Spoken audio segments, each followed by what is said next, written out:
Bismillahirrahmanirrahim. Assalamualaikum warahmatullahi wabarakatuh.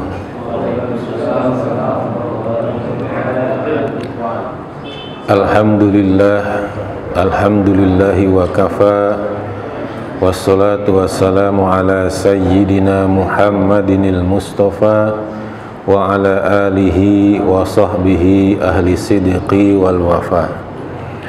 Rabbi shrah li sadri wa yassir li amri wa halul uqdatam min lisani yafqahu qawli, amma ba'du. Yang kami hormati para jamaah Masjid Al-Hidayah, jamaah salat maghrib yang insyaallah semuanya calon-calon penghuni surga, amin ya rabbal alamin. Wabil khusus para pengurus DKM Masjid Al-Hidayah, semoga semuanya termasuk para hadirin senantiasa dipanjangkan umurnya dalam kebaikan dan ketakwaan. Allah mudahkan segala urusannya dan senantiasa mendapatkan barokah dari Allah Subhanahu wa taala. Pada maghrib ini, pada maghrib ini, karena ini saya juga tadi siang dadakan ya, diminta oleh pengurus masjid ya, Ustadz Cecep SH MSI ya. SH itu senang hidupnya, MSI masih satu istri ya. Hadirin rahimakumullah, saya juga lupa nih kalau saya cek di berita yang beredar saat ini ya. Jadi angka pengangguran ya, di Indonesia itu termasuk tertinggi kedua di Asia ya. Jadi tertinggi kedua di Asia ya. Jadi cukup tinggi ya. Jadi juara nomor 2 pengangguran paling banyak se-Asia ya. Nah, bisa dibayangkan kalau se-Asia Tenggara kemungkinan paling tinggi ya. Termasuk angka kemiskinan di Indonesia itu nomor 4 tertinggi di dunia ya. Di dunia ya. Kalau Asia Tenggara nomor 1 ya. Jadi itu menurut hitung-hitungan dari lembaga-lembaga internasional seperti Bank Dunia atau IMF ya. Jadi banyaknya pengangguran sehingga seringkali pada saat dibuka lowongan-lowongan pekerjaan itu berduyun-duyun orang pengen melamar bekerja ya. Bahkan kalau di Jakarta tuh dulu ada namanya pasukan oren ya. Pasukan oren itu kerjanya dia masuk ke gorong-gorong ya, bersih-bersih ya. Apa aja dikerjain ya tuh sama pasukan oren tuh gitu, seperti itu ya. Nah, dulu orang rada menganggap remeh, menganggap miring ya. Wah, pasukan oren ya, pasukan kerja kasar ya. Tapi mungkin karena saking banyaknya pengangguran di negeri ini, pada saat dibuka lowongan itu di balai kota itu juga ternyata banyak yang melamar, bahkan yang sarjana, bahkan mungkin ada yang S2 ya, itu melamar jadi pasukan oren ya. Daripada di rumah kagak ada kerjaan ya, nggak apa-apa dah jadi pasukan oren ya. Yang penting gajinya jelas ya. Di satu sisi yang sudah bekerja ya, itu jenuh bekerja gitu. Jenuh bekerja gitu. Dari pagi, bangun pagi ya.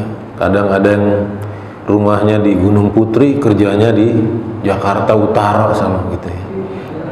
Kerjanya jauh banget ya gitu.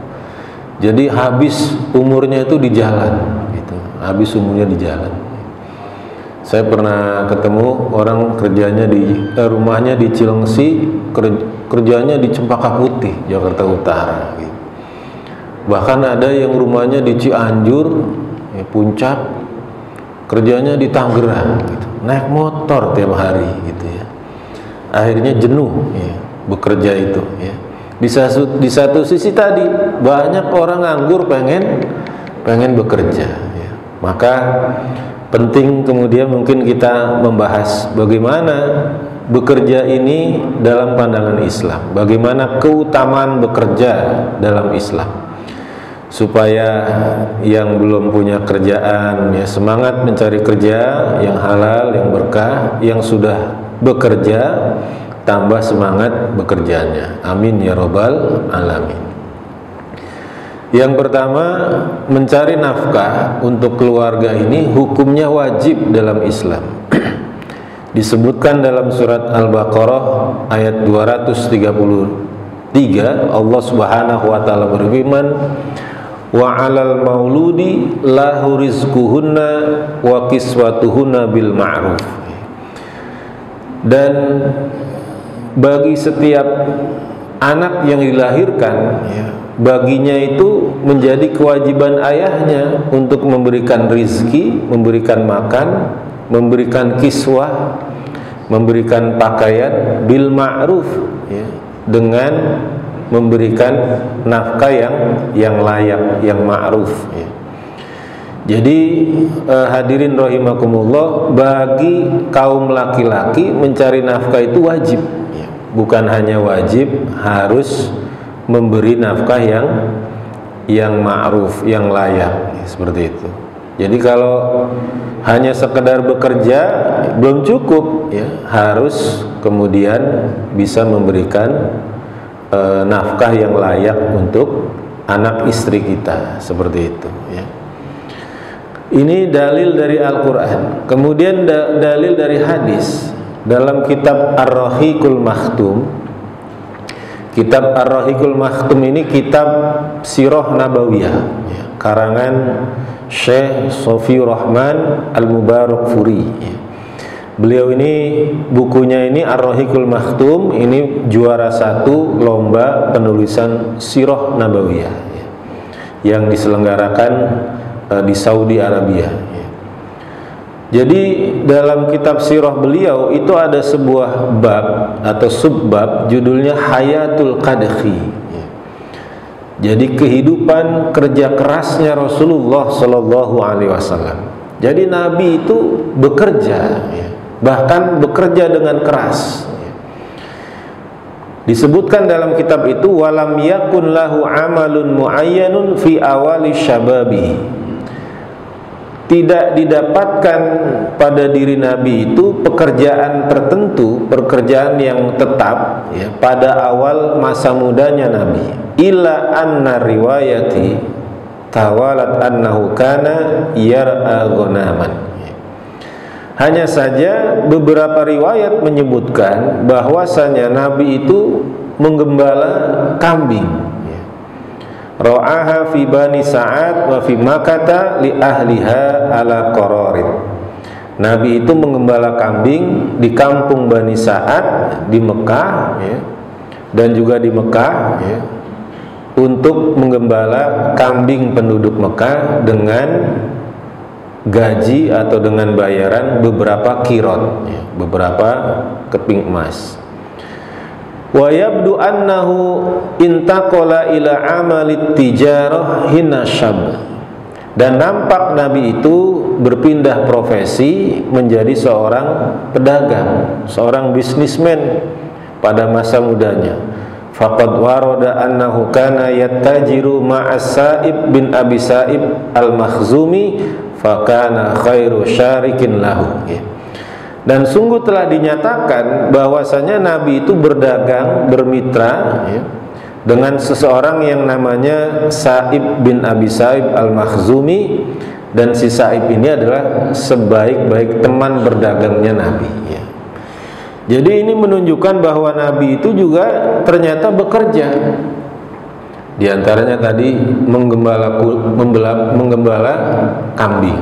Karena dalam hadis disebutkan, kata Nabi, semua Nabi itu menggembala kambing ya. Nabi ditanya, apakah termasuk Anda wahai Rasulullah? Iya, termasuk saya. Saya juga menggembala kambing, kata Nabi gitu. Kemudian Nabi menjadi pedagang gitu. Nabi menjadi pedagang. Jadi sebelum Nabi itu diminta berdagang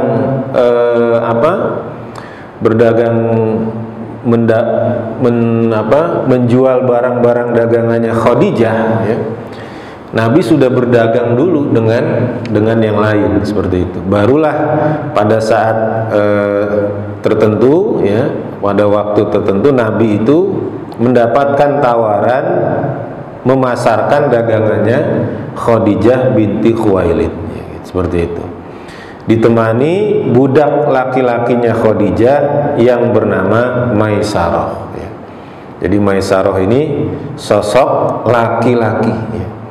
Kalau di Gunung Putri, ya, ada orang namanya Maisarah, bisa dipastikan dia perempuan, kayak begitu, ya.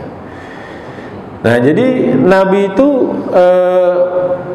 berdagang ditemani Maisarah, ya.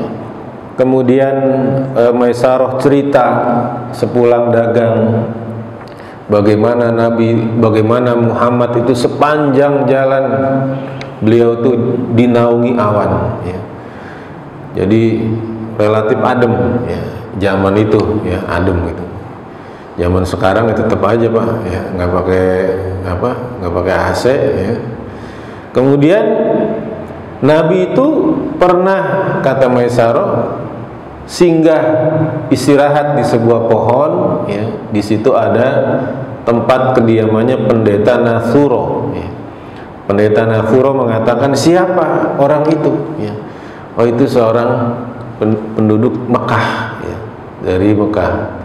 Kata pendeta Nasuro mengatakan pada Maisarah, tidak ada orang yang singgah, ya, berhenti istirahat di pohon itu kecuali dia Nabi. Kata Nasuro gitu, ya.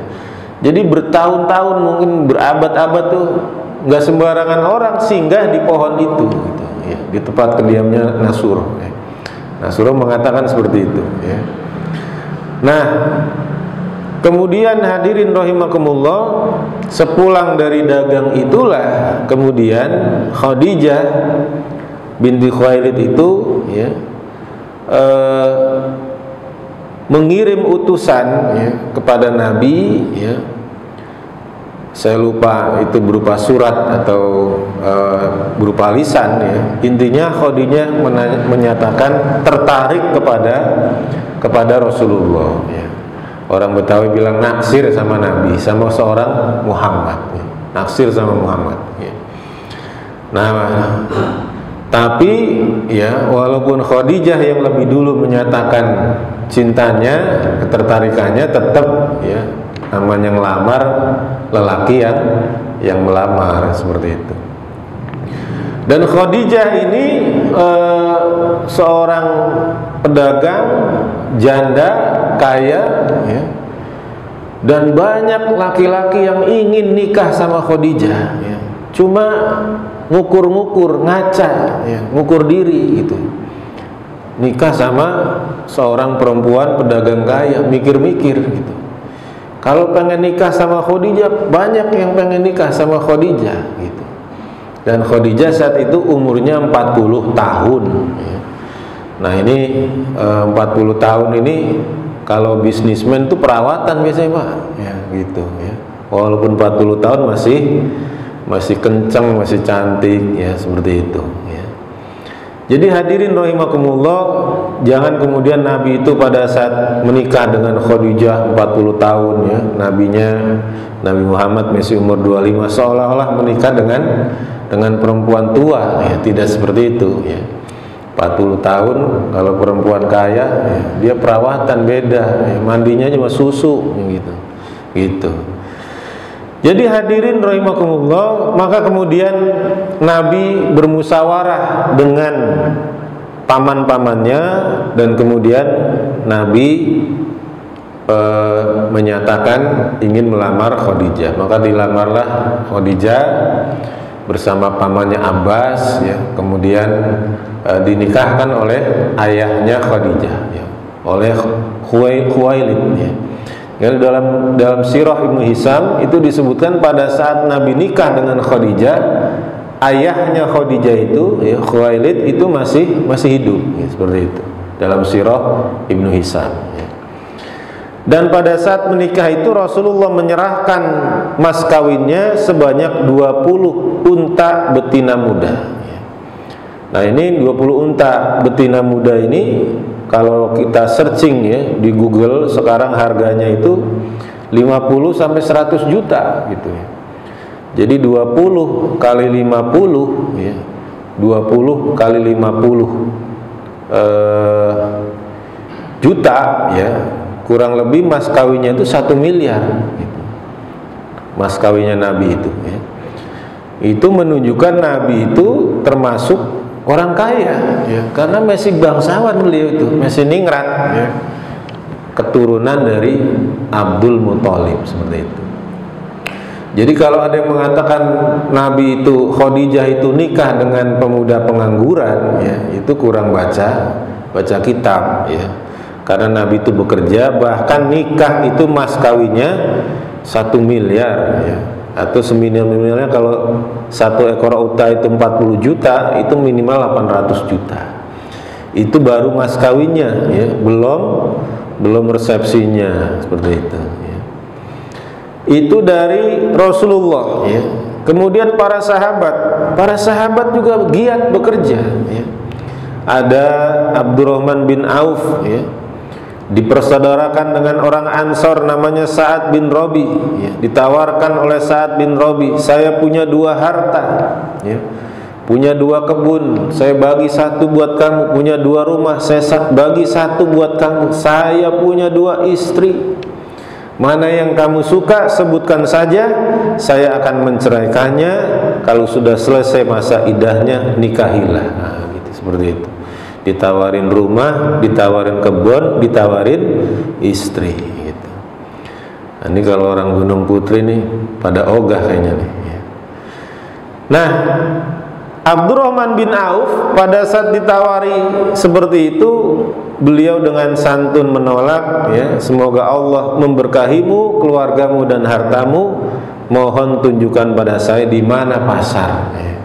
Abdurrahman bin Auf ya, cuma diminta ditunjukkan di mana pasar seperti itu. Sampailah pada satu hari di mana di pagi hari Rasulullah bertanya kepada Abdurrahman bin Auf, bagaimana kabarmu Abdurrahman ya.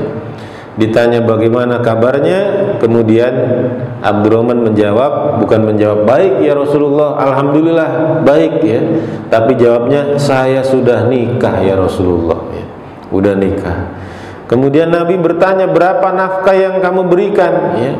Dia menjawab, Abdurrahman bin Auf menjawab, beberapa keping emas ya. Beberapa itu kan minimal 3 ya. 1 keping emas, 1 dinar itu 4/4 gram ya. Sedangkan sekarang ini emas sempat sampai nembus 2 juta ya, gitu. Kalau 2 juta ya, anggaplah 4 kali 3 ya 21, itu 1 hari ngasih belanja ke istrinya 42 juta gitu. Abdurrahman bin Auf ya. Kemudian Sayyidina Ali radhiyallahu anhu ya, karramahullahu wajah, itu juga bekerja. Dalam riwayat At-Tirmidzi disebutkan bahwa Sayyidina Ali bin Abi Thalib itu bekerja dengan seorang Yahudi, menimba air di kebun orang Yahudi dan dibayar dengan kurma ya. Kemudian diadukan Ali ini kepada Rasulullah, ya Rasulullah, Ali bekerja sama orang Yahudi ya. Tapi kemudian Nabi membiarkan Ali, mendiamkan Ali, menunjukkan boleh seorang muslim itu bekerja dengan orang non muslim. Nah, seperti itu ya. Boleh ya. Itu dari kalangan sahabat ya. Para sahabat juga bekerja. Kemudian para ulama, di antara para ulama itu tercatat ya, dalam kitab Ta'lim Muta'alim ya, karangan Syekh Zarnuji, itu disebutkan bahwasanya Abu Hanifah itu bekerja ya. Dalam kitab Ta'lim Muta'alim itu disebutkan Abu Hanifah itu berdiskusi tentang fikih itu di tokonya. Karena Abu Hanifah seorang ulama besar ya, pendiri mazhab Hanafi, itu seorang penjual kain ya, di Baghdad seperti itu ya. Itu Abu Hanifah ya. Jadi tiap hari, sehari-harinya beliau di pasar jualan kain sambil dagang, sambil diskusi tentang fikih, ya. Kemudian muridnya Abu Hanifah, ya, muridnya Abu Hanifah namanya Muhammad bin Hasan Asy-Syaibani, itu punya karyawan sampai 300, ya, untuk mengurusi hartanya Muhammad bin Hasan Asy-Syaibani, ya. Jadi karyawannya aja 300, ya. Tetapi luar biasanya Muhammad bin Hasan Asy-Syaibani meskipun kaya, ya, tetapi tetap tidak menghalangi dirinya untuk ngaji, untuk menuntut ilmu, ya. Gitu, ya. Mohon maaf, ya, kadang orang kalau udah kebangetan kaya, ya, diajak ngaji susah, ya, gitu. Diajak ngaji susah. Jadi muridnya Abu Hanifah ini ada dua model, ya. Yang satu kaya, pinter, ya. Namanya Muhammad bin Al-Hasan Asy-Syaibani. Kaya, pinter, ya. Saking kayanya punya karyawan untuk ngurusi hartanya saja itu 300 orang, ya. Yang kedua miskin bodoh, ya. Nah ini lengkap, ya. Udah miskin bodoh, ya. Jadi kadang orang udah kebangetan kaya, kebangetan pinter, gak mau ngaji, ya, gitu.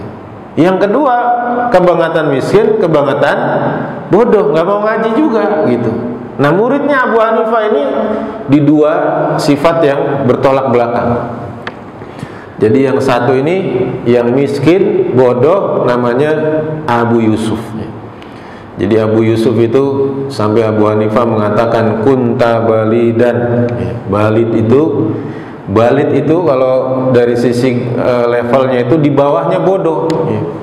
Jadi kalau kita buka kamus itu bahasa Arab balid itu maknanya idiot, dungu, ya gitu. Jadi seorang Abu Yusuf miskin, bodoh, tapi tetap mau ngaji, tekun ngaji sama Abu Hanifah, ya. Akhirnya kemudian karena ketekunannya itu datang lagi terus ngaji.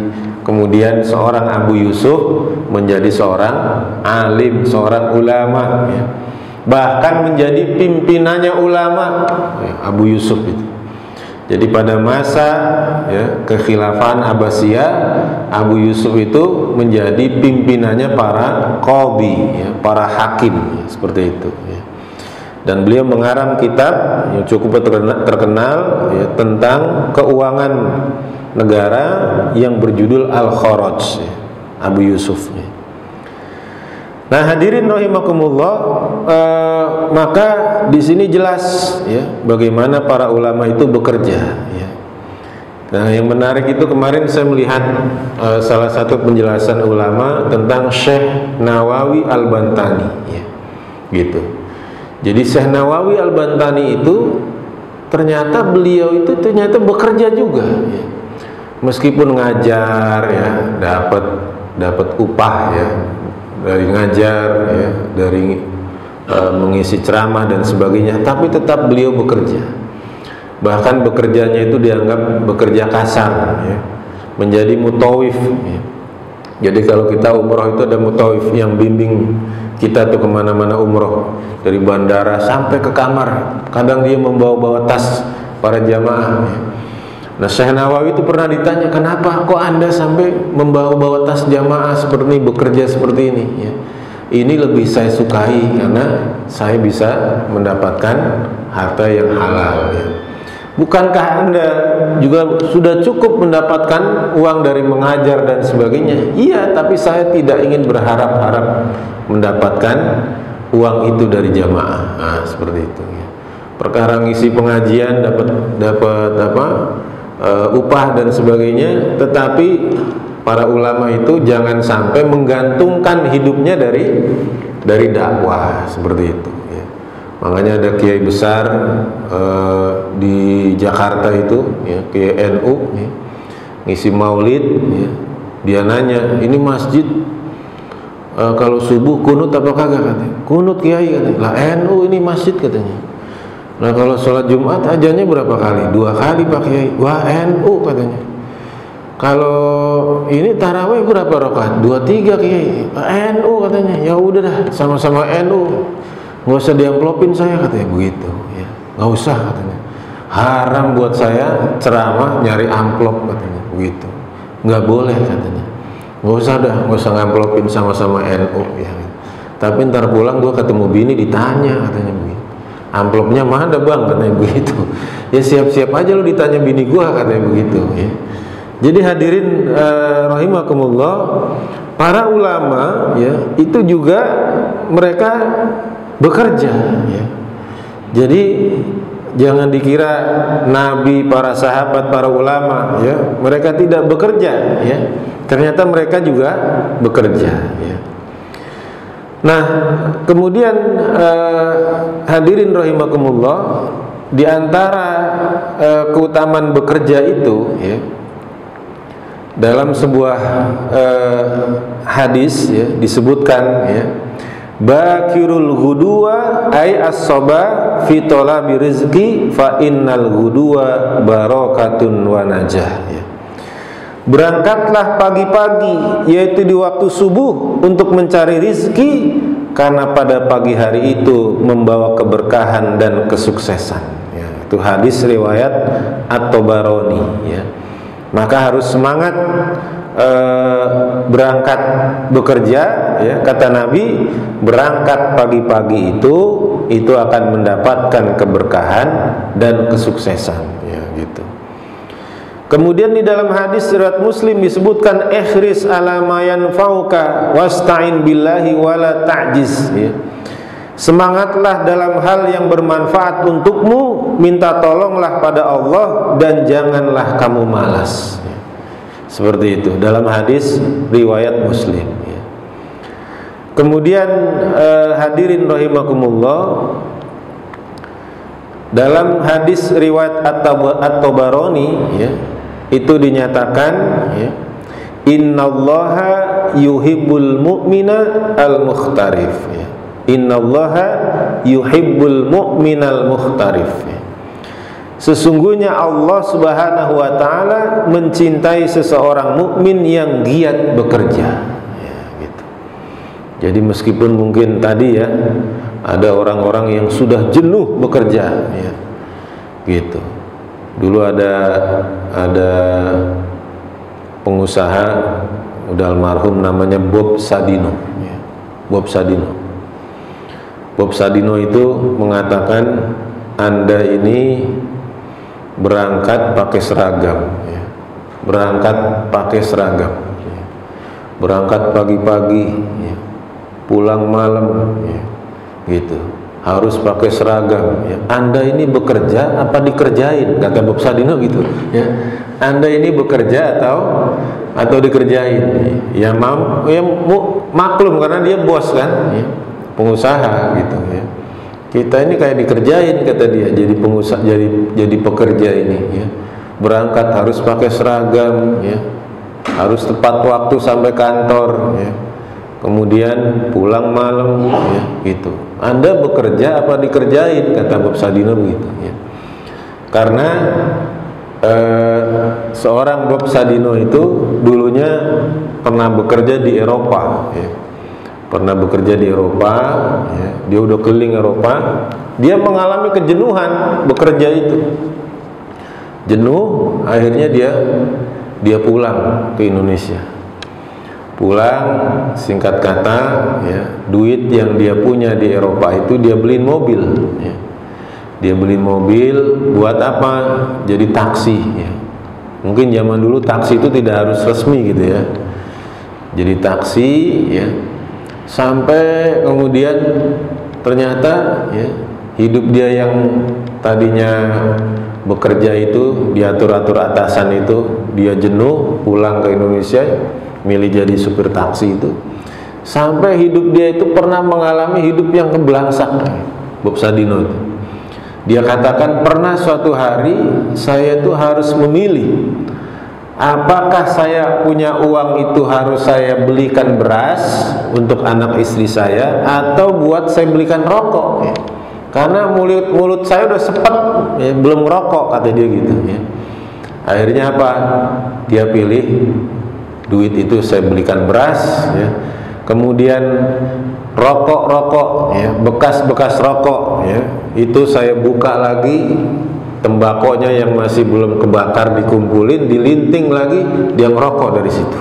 Ya, seperti itu. Ya.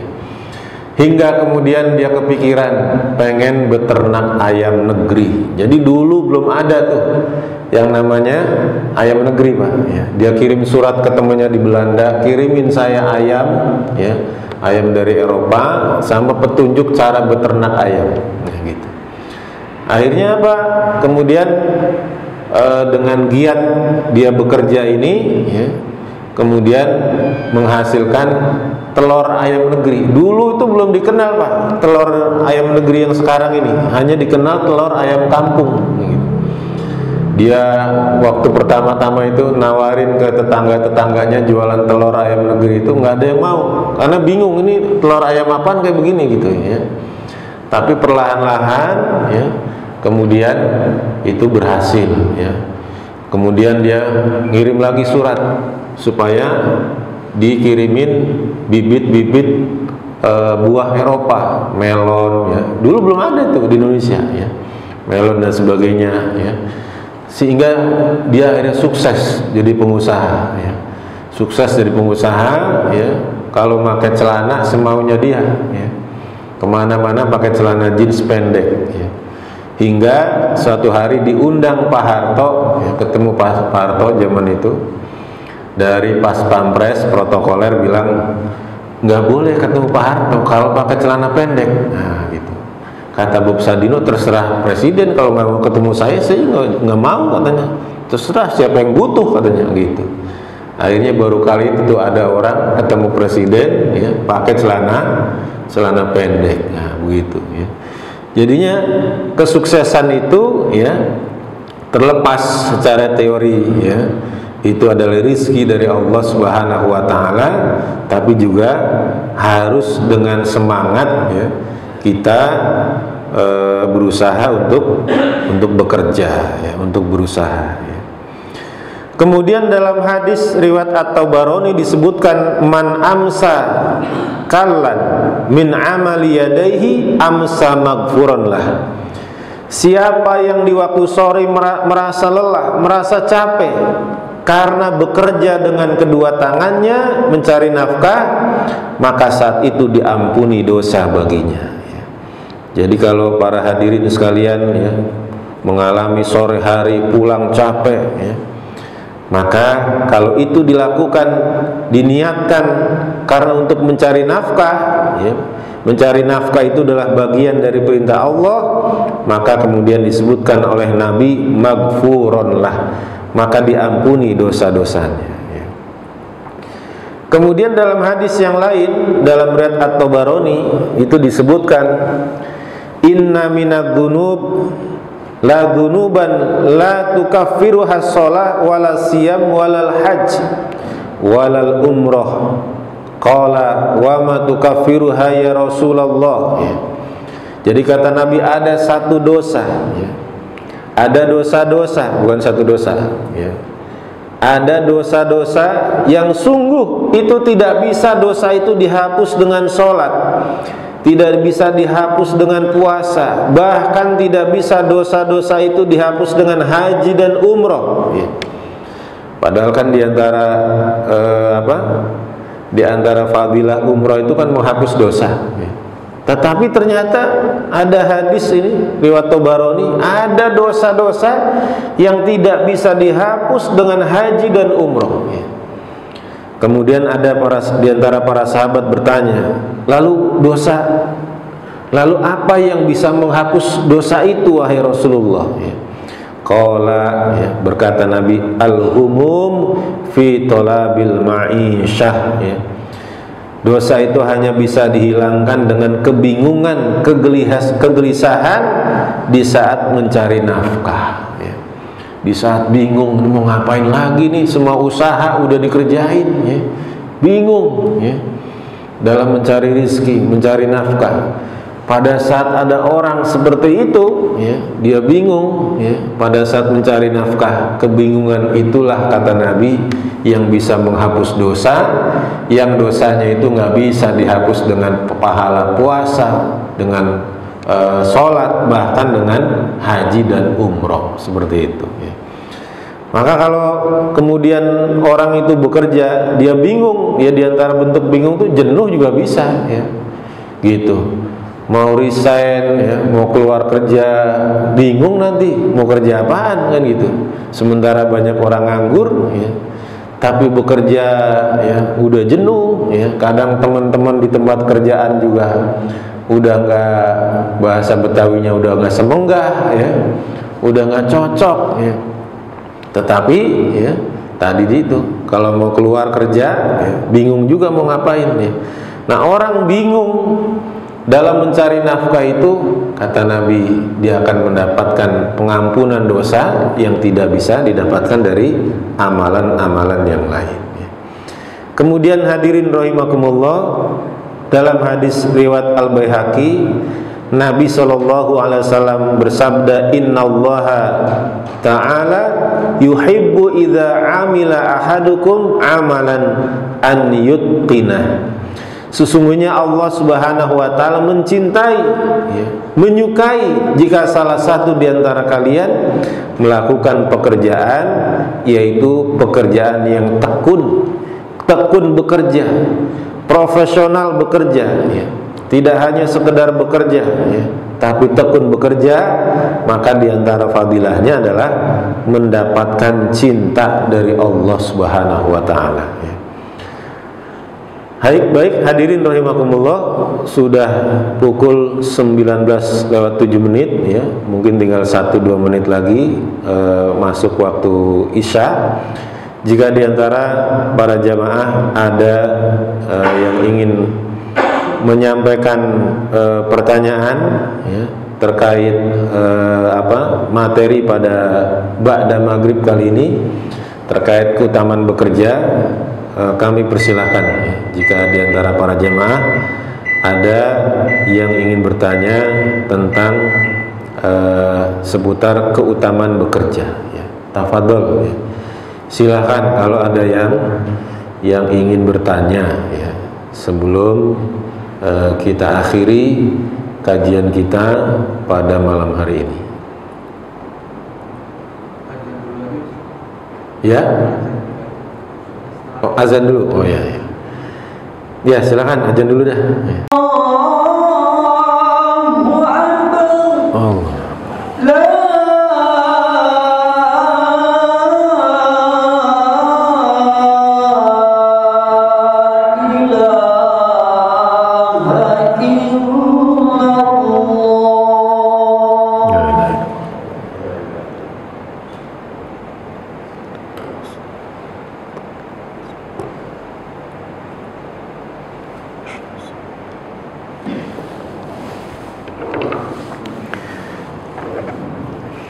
Ya, jika diantara para jamaah mungkin ada yang ingin menyampaikan pertanyaan seputar keutamaan bekerja atau semangat bekerja dalam pandangan Islam, kami persilakan. Ustaz, ya. Kalau sekarang kan kondisinya kita ada batasan umur, Ustaz, untuk bekerja itu, ya, Ustaz. Jadi apakah emang kalau udah umur tertentu kita harus berhenti bekerja, Ustaz? Iya. Ya, pada dasarnya kewajiban mencari nafkah ini tidak ada batasan tentang umur, ya. Kewajiban itu sebenarnya tidak dibatasi umur, dalam artian termasuk misalkan kewajiban jihad, ya, itu kan juga tidak dibatasi umur, ya. Sebagaimana bekerja, terkadang orang yang muda itu dianggap lebih produktif, lebih kuat bekerja dibandingkan orang yang tua. Begitu juga orang yang muda dianggap lebih kuat berperang, ya, berjihad dibandingkan orang yang tua. Tapi pada dasarnya kewajiban jihad itu sendiri tidak dibatasi umur, ya. Sehingga diantara para sahabat, ya, ada yang pada saat mereka sudah di usia yang sepuh, usia senja, mereka itu terngiang-ngiang, ya, ayat di dalam Al-Quran, infiru khifafan wa thiqalan, ya. berangkatlah kamu berjihad dalam kondisi ringan maupun dalam kondisi berat, ya. Masa tua itu dianggap itu kondisi berat, ya. Sehingga diantara para sahabat tetap berjihad, ya. Seperti Tolhah bin Ubaidillah yang itu sudah dijamin masuk surga, tapi di masa tuanya tetap berangkat jihad. Abu Ayyub Al-Ansari, ya, itu juga berangkat jihad, ya. Ekspedisi menaklukkan Konstantinopel yang pertama itu Abu Ayyub Al-Ansari hingga dimakamkan, makamnya sampai sekarang kalau mau lihat ziarah ke makam sahabat di Turki itu, di Istanbul ada makamnya Abu Ayyub Al-Ansari, dan di makamnya Abu Ayyub itu ada rambutnya Nabi, ya, ada potongan rambut Nabi. Maka kewajiban bekerja ini juga pada dasarnya tidak dibatasi oleh usia, ya. Nah, tinggal pada saat orang tua itu sudah tidak mampu lagi bekerja, ya, dia tidak mampu lagi untuk mencari nafkah, maka dalam Islam itu kan nanti ada bagaimana seseorang itu bisa mendapatkan harta. Yang pertama secara langsung, ada yang secara tidak langsung. Secara langsung itu berarti dia mencari nafkah sendiri. Pada saat kemudian dia sudah tidak mampu, ya, karena mungkin sudah tua, sudah pikun atau sudah tidak mampu lagi berjalan dengan normal dan sebagainya, maka kewajiban keluarganya, kewajiban anaknya, ya, kemudian memberikan nafkah itu kepada orang tuanya, seperti itu. Anak tidak ada, nanti ada backup berikutnya adik tidak ada, terus sampai kemudian tetangga terdekat, sampai ujung-ujungnya itu kewajiban negara, ya, untuk memberikan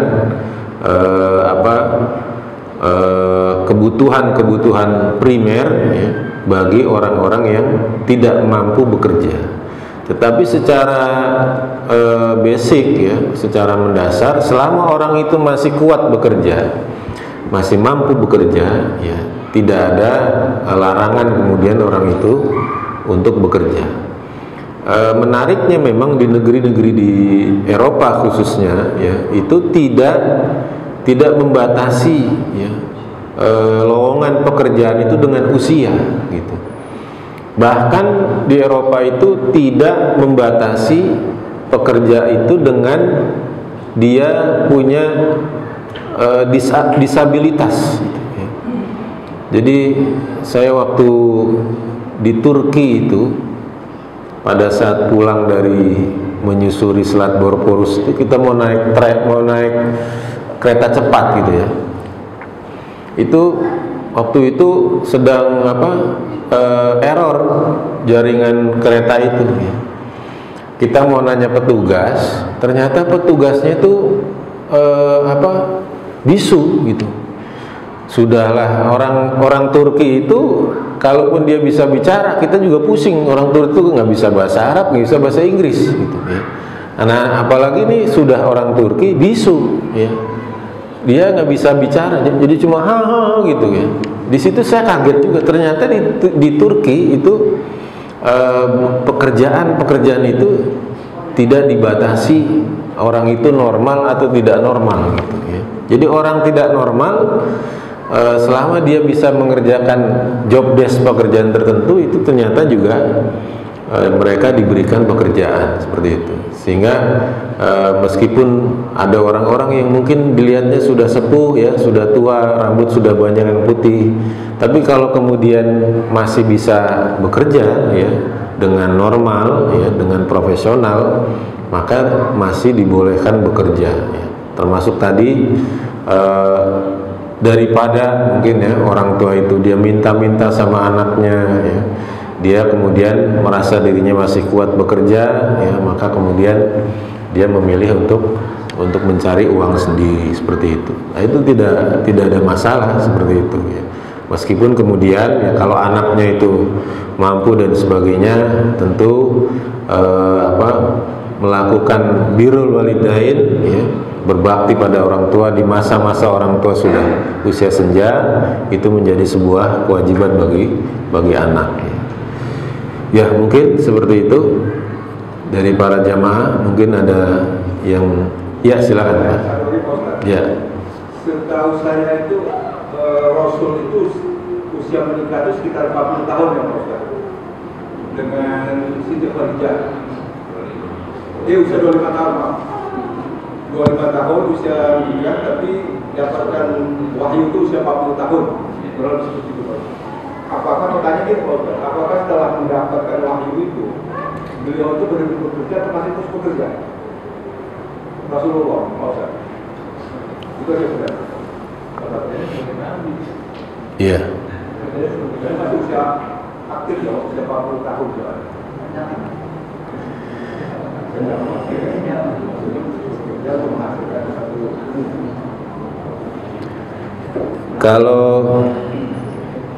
Kalau kita lihat dalam Sirah Nabawiyah, ya memang tidak disebutkan secara spesifik pada usia 40 itu, setelah Nabi itu Nabi itu kemudian menjadi seorang Rasul, Nabi dan Rasul, apakah Nabi itu masih bekerja? Gitu. Memang tidak disebutkan secara spesifik ya. Tapi kalau bahwa istrinya itu, Sang Khadijah itu menjadi donatur utama dalam dakwah Nabi, iya itu pasti.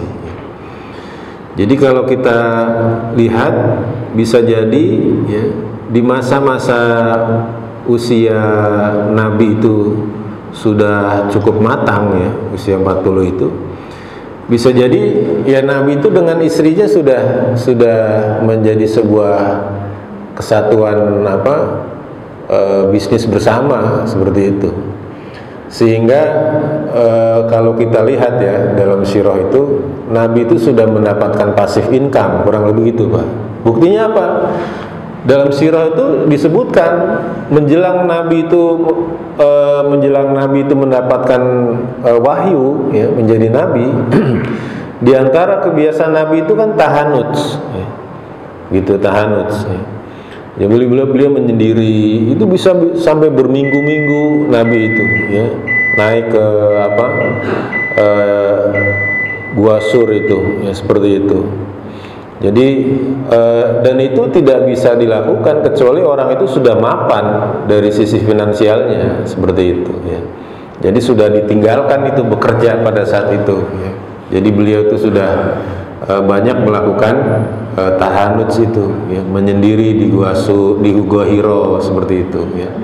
Jadi kalau kita lihat di sirah, meskipun tidak ada penjelasan secara spesifik apakah Nabi masih bekerja atau tidak, tetapi kalau kita melihat di sirah itu bagaimana aktivitas Nabi menjelang beliau mendapatkan wahyu, beliau itu sudah terlihat sudah bebas finansial ya. Buktinya apa ya, beliau bisa bebas mau melakukan perenungan seperti itu ya, itu bisa beliau lakukan ya. Dan memang nggak aneh karena memang sang istri Khadijah yang punya bisnis besar ya, Nabi juga punya background pedagang tadi ya, bisa jadi sudah menyatu itu bisnis berdua tuh suami istri seperti itu. Sehingga digambarkan bagaimana Khadijah itu kalau Nabi mau berangkat ke Gua Hiro disiapkan bekalnya. Bahkan dalam sirah itu Nabi bukan hanya sekedar tahanut, sepanjang perjalanan itu Nabi bersedekah. Itu sebelum jadi Nabi ya, ngasih sedekah ke orang miskin dalam perjalanan. Itu menunjukkan bagaimana Nabi itu sudah punya kebebasan finansial, kurang lebih seperti itu ya. Baik hadirin rahimakumullah, mudah-mudahan apa yang kita kaji pada malam hari ini bisa bermanfaat bagi kita semua dan kita mendapatkan fadilah dari hadir di majelis ilmu. Terlebih lagi kita hadir di majelis ilmu ini di bulan haram ya. di bulan haram ya. Karena Muharram ini salah satu dari bulan haram di mana setiap aktivitas ibadah termasuk thalabul ilmi, ngaji, menuntut ilmu itu akan dilipat gandakan pahalanya oleh Allah Subhanahu wa taala. Amin ya rabbal alamin. Kita akhiri kajian kita dengan membaca doa kafaratul majlis. Subhanaka Allahumma wa bihamdika asyhadu an la ilaha illa anta astaghfiruka wa atubu ilaik. Wal afu minkum. Assalamu alaikum warahmatullahi wabarakatuh.